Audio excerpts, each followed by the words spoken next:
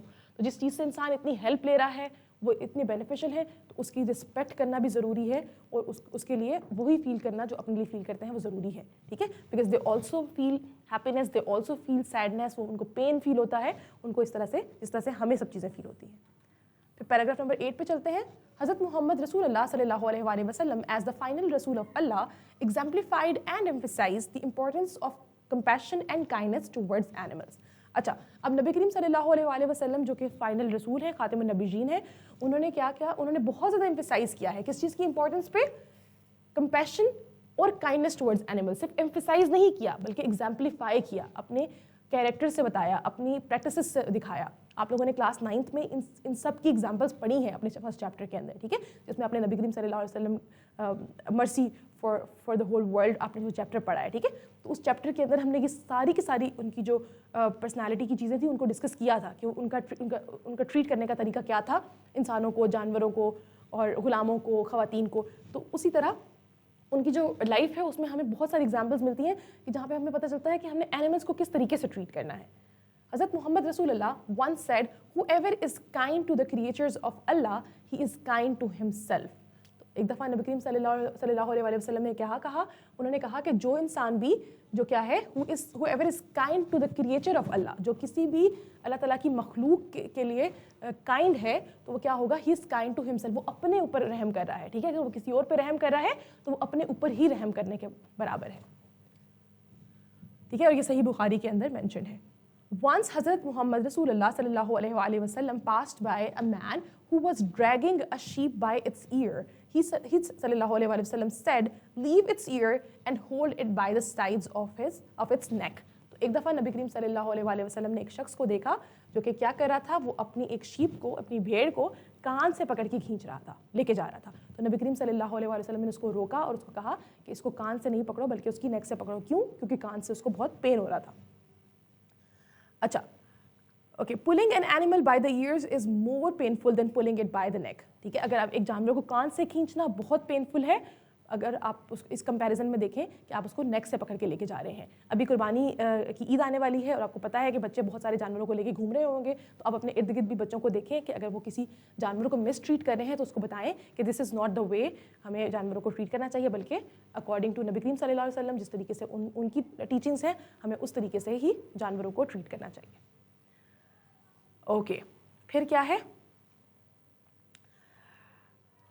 حضرت محمد رسول اللہ صلی اللہ علیہ وآلہ وسلم forbade beating animals on the face as the face is more sensitive than other parts, hence it is painful to the animal. اچھا اب نبی کریم صلی اللہ علیہ وآلہ وسلم نے جانوروں کو منہ پہ مارنے سے منع کیا ہے.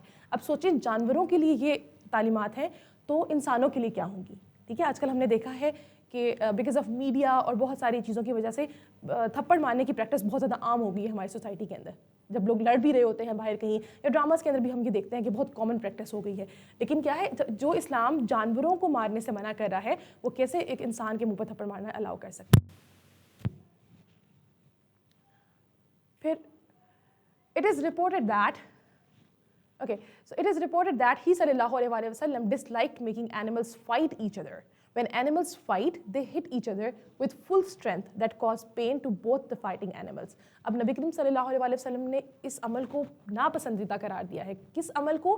کہ آپ جانوروں کی لڑائی کرائیں, ٹھیک ہے. یہ بھی ایک پریکٹس ہے جو کہ بہت سارے علاقوں کے اندر ہوتی ہے جہاں پہ لوگ اپنے ڈفرینٹ طرح کے جانوروں کو لڑاتے ہیں. تو یہ کیا ہے, یہ ایک بہت ہی ناپسندیدہ عمل ہے جو کہ جانوروں کو لڑانا ہے. اس سے کیا ہوتا ہے, جب دونوں جانور اپنی پوری طاقت ایک دوسرے پہ لگاتے ہیں تو وہ کیا کرتے ہیں, وہ ایک دوسرے کو پین دیتے ہیں, خود کو, دونوں جانوروں کو پین ہوتا ہے.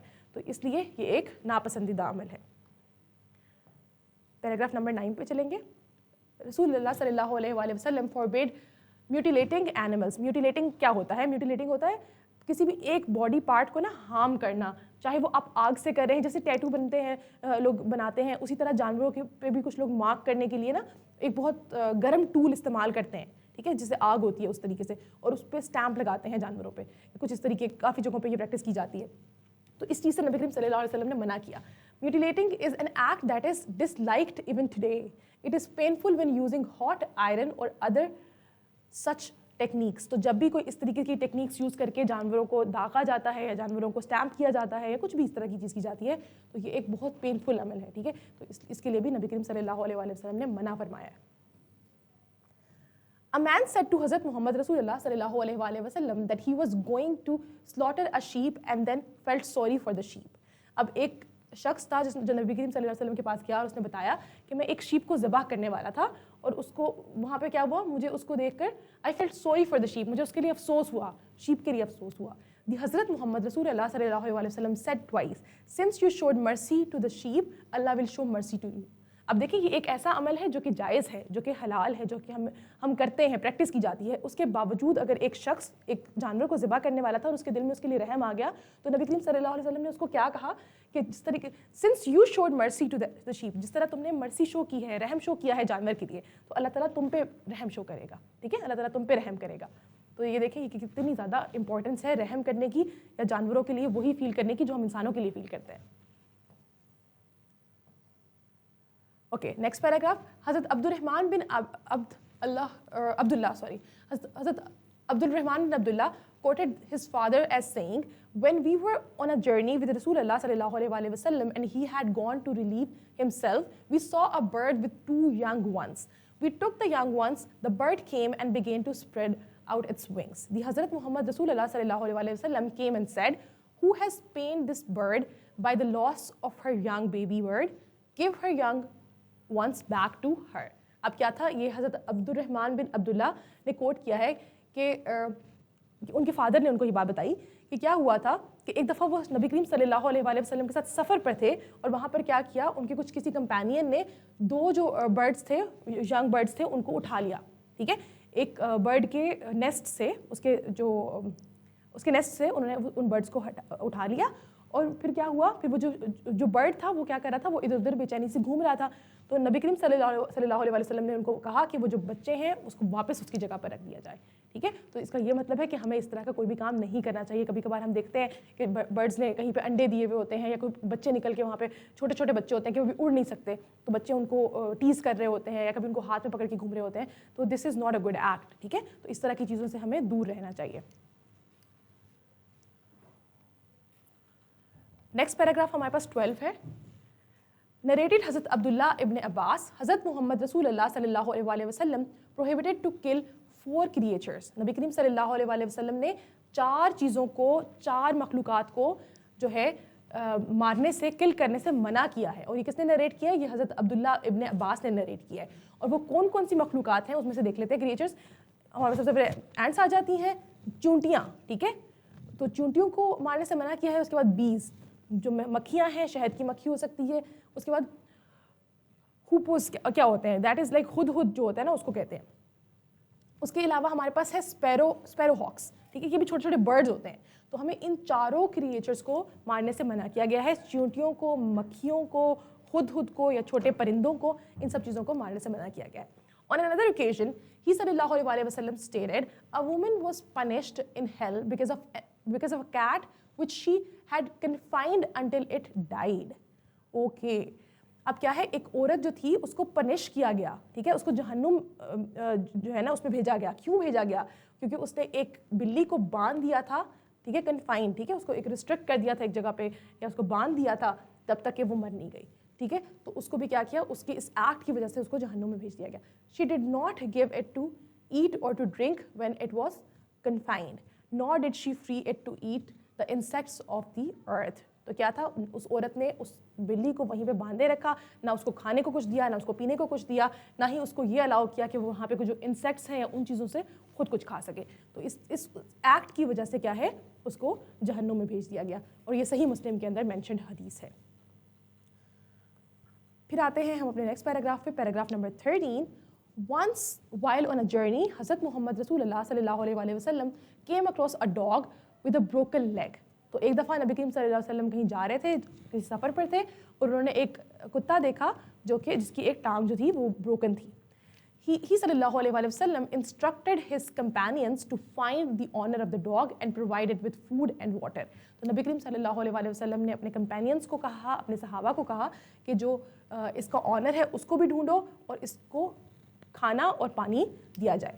This incident exemplifies the Hazrat Muhammad sallallahu alaihi wa sallam Rasulullah concern for the welfare of animals even in seemingly minor situation. تو نبی کریم صلی اللہ علیہ وسلم کی جو ایگزامپلس ہیں یا ان کا جو کنسرن ہے ٹورڈز اینیمل کسی بھی سچویشن کے اندر, چاہے وہ مائنر سچویشن ہو یا وہ میجر سچویشن ہو, اس کے اندر کہ وہ جانوروں کو کس طریقے سے ٹریٹ کرتے تھے, یہ ہمارے لیے سب کے لیے کیا ہے, یہ ہمارے سب کے لیے ایک ایگزامپل ہے. Let's move forward. There is a well-known story where a camel complained to the Hazrat Muhammad Rasulullah sallallahu alaihi wasallam about the mistreatment it endured. He sallallahu alaihi wasallam took immediate action, demonstrating that animals have the right to be treated with dignity and care.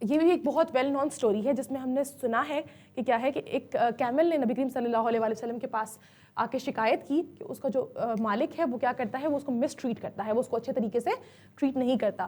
تو نبی کریم صلی اللہ علیہ وسلم نے کیا کیا, انہوں نے فوراً امیڈیٹ ایکشن لیا, ٹھیک ہے. اور یہ کیا شو کر رہا ہے, یہ شو کر رہا ہے کہ وہ کتنا خیال کرتے ہیں, کتنا خیال کرتے تھے کس چیز کا, انسانوں کے ساتھ ساتھ جانوروں کے بھی رائٹس کا, ٹھیک ہے.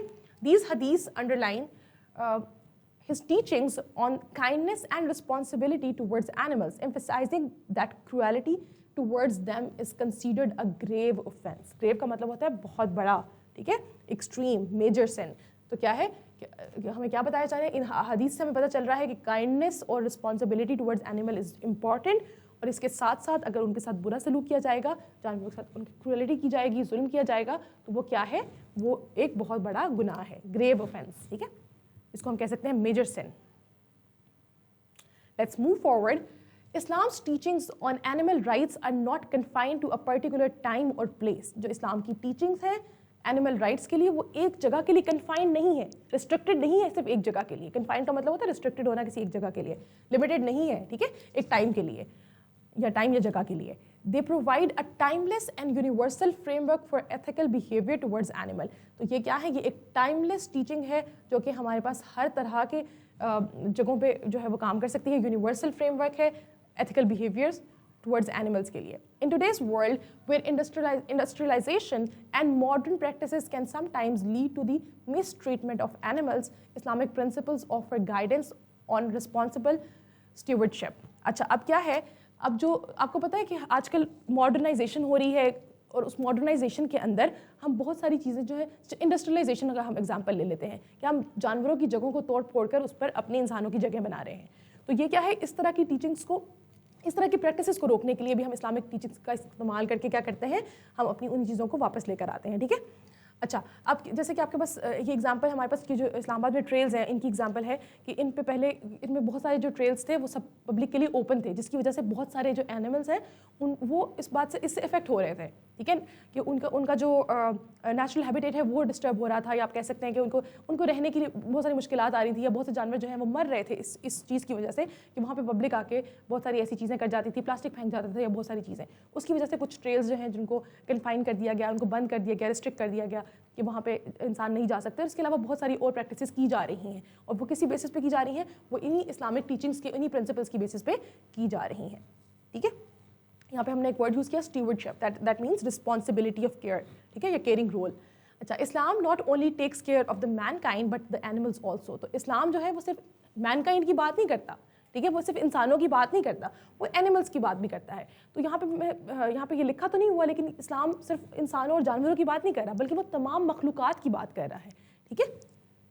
پھر کیا ہے, حضرت محمد رسول اللہ صلی اللہ علیہ وسلم decreed that animals shall be treated in a good manner, ٹھیک ہے. اور نبی کریم صلی اللہ علیہ وسلم نے کیا کہا, انہوں نے یہ بات کہی ہے کہ جو sorry I just forgot the line, کہ اینیملس جو جانور ہیں ان کو بہت اچھے طریقے سے ٹریٹ کیا جائے, as they are the part and parcel of the human society, hence they shall be treated humanly in all aspects of their life. کیونکہ یہ ایک ہیومن سوسائٹی کا پارٹ ہے, تو اس لیے کیا ہے, ان کو بھی اچھے طریقے سے ٹریٹ کیا جانا چاہیے, ہیومنلی ٹریٹ کرنا چاہیے, ٹھیک ہے, انسانیت ان کے لیے بھی دکھانی چاہیے.